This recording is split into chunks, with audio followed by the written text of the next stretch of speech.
Hello everyone and Assalamualaikum. I'm from Group 9. So today we will present about marine search and rescue. So the team members, the first one is Muhammad Solihin bin Abdurrahim, and the second Muhammad Shakiran bin Hanapi, and the third is me Muhammad Alif Nasrullah bin Muhammad Ridwan, and the second last Ahmad Fikri Syamil bin Ahmad Sabri, and the last one is Muhammad Alif Hidayat bin Abdul Majid. So my part is to introduction of Marisa, which is search and rescue. So for the information, marine search and rescue is helping people who are in trouble.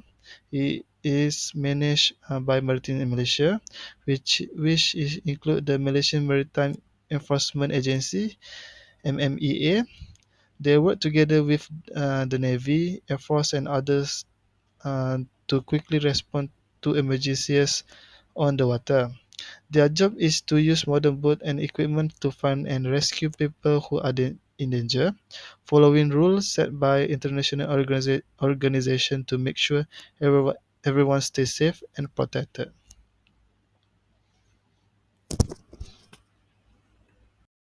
Seterusnya ialah organisasi cari lamat, iaitu Majlis Keselamatan Negara. Di bawah Majlis Keselamatan Negara terdapat Jabatan Kuasa SAR Kembasaan. Di bawah Jabatan Kuasa SAR Kembasaan terdapat 3 agensi, iaitu agensi-agensi yang bertanggungjawab, agensi-agensi sokongan dan lain-lain organisasi.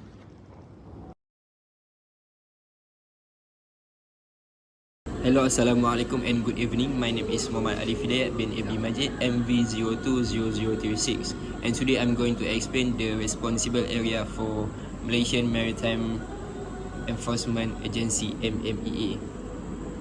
The areas covered by MMEA include first, territorial waters up to 12 nautical miles from the baseline of Malaysia, and second, contiguous zone from 12 to 24 nautical miles from the baseline, and the third one is exclusive economic zone (EEZ) extends up to 200 nautical miles from the baseline, and the last one is high seas beyond the EEZ, where Malaysia has certain rights and responsibilities.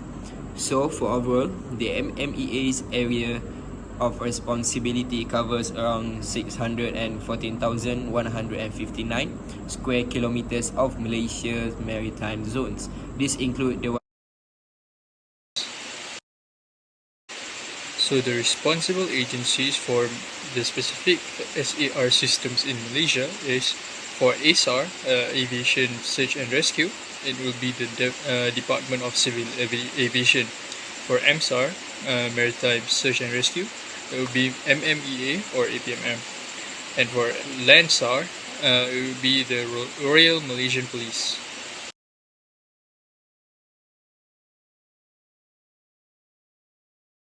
For the MSAR, it is governed by the MMEA or APMM, which holds the Maritime Rescue Coordination Center. And so for the ASAR, it is held by the Department of Civil Aviation, which holds the Aviation Rescue Coordination Center. So these two bodies would be then would move certain parties such as Royal Malaysian Police, Royal Malaysian Air Force, Navy, and also others stated in this slide, which would assist in be the main players in the SAR operation. It will then be also assisted by aeronautical and maritime SAR departments and agencies, be it government, commercial, private, or also volunteer agencies.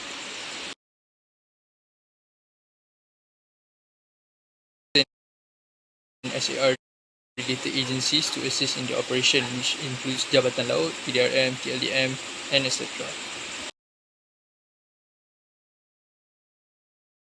So the components are a physical part of the organization, which includes organization, communities, communications, resources, emergency care, and also documentation.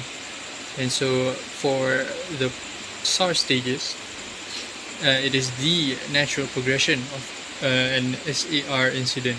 So it's how SAR incident should be handled. So it begins with awareness, initial action, planning, operations, and also mission conclusion.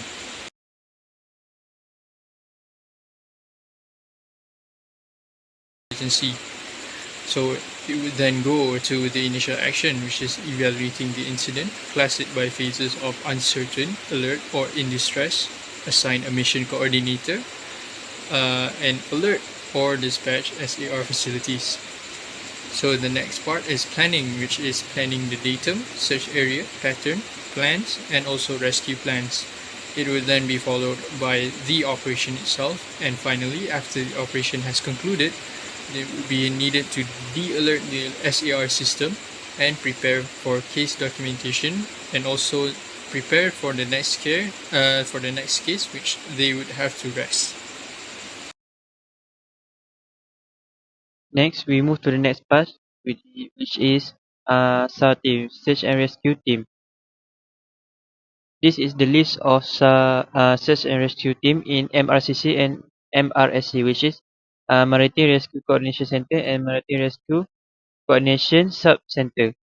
The first one we have SC, which is SAR Coordinator, SMC, SAR Mission Coordinator, Assistant SAR Mission Coordinator, a Briefing Officer, an Intelligence Officer, a Plotting Officer, a Communication Officer, a Recording Officer, and Liaison Officer from any assisting agencies as may be required. So, next we move to the task and responsibility of the SAR team. So, for the Maritime Rescue Coordinating Center, which is MRCC, the purpose of MRCC is directing, coordinating, and controlling SAR operation in waters of Malaysia responsibility. The second one is provide the organizational basis to create cooperation among SAR authorities. Next, for MRSC, which is Maritime Rescue Sub-Center, the purpose is coordinating and controlling SAR operation at waters of maritime region of Malaysia. Second one is coordinating case finding in their respective territorial areas and channel information to MRCC. So for the next part is SAR coordinator, which is SC. The purpose of SAR coordinator is regional responsibility, identify SAR resources, and search and rescue plan, establish MRCCs, conduct MSAR, assign SMCs and SRU. And last but not least, which is suspension authority. So for SMC, which is SAR mission coordinator, the task for SMC is the officer appointed to control and coordinate SAR operations. Often these appointees are officers in charge of leading the emergency service unit ESU, and then SMC is responsible for coordinating and coordinate SAR operation from the operations room, either MRCC or MRSC. So for assistant SAR mission coordinator, which is ASMC, SSMC will be an assistant officer to SMC, and it is fully responsible for SAR operation specific tasks that have been given. And usually, SSMC ASMC is responsible for document delivery, search planning, search pattern, SRU placement, and others. And as ASMC acts fully in the absence of the SMC. So next part is on-scene coordinator, which is OSC. OSC is official appointed by the SMC to coordinate and control the mission of the operation at the scene. OSC is appointed from the agency that has the best facilities and equipment to coordinate, control, and communicate between SAR location and SMC. The OSC is appointed from an agency that has the ability to control and coordinate search units at the scene of the incident. And it needs to communicate with SMC to report the status of observation of the search area. If necessary, OSC will make modification to the action plan according to the situation of the incident and inform to the SMC.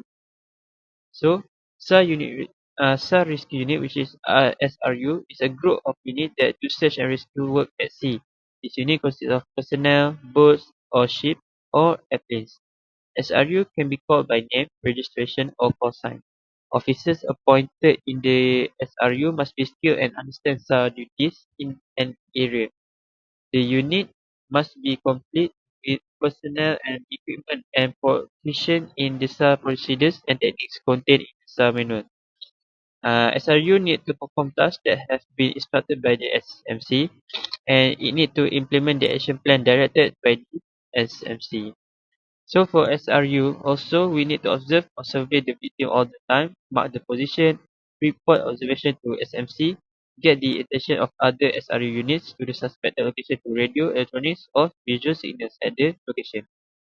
And it needs to be steady in endurance, searching until the arrival of other SRU units. Advise the SMC of the weather condition upon arrival. If the SRU see a victim, they need to inform to the SMC immediately with the following details, which is victim identification location, physical condition of the victim, weather condition, and the speed and duration of SRU travel. The type of emergency equipment that is used on the victim or that needs to be used on the victim. Next, SRU also need to maintain contact with the operating room over time. If they see an aircraft wreck, frame, empty lifeboat or life raft all on the surface of the water, dive marker, flare, smoke or any visible object, they need to inform SMC immediately by submitting the following details, which is position of the object, object description, group object is multiple objects of view, and sea condition, and last but not least, the information of the object. And they need to provide all forms of information to the operating room, which is time to arrive at the location and operational obstacle, which is disconnection, navigation equipment, radar, etc. And last but not least, the boat or vessel speed during operation.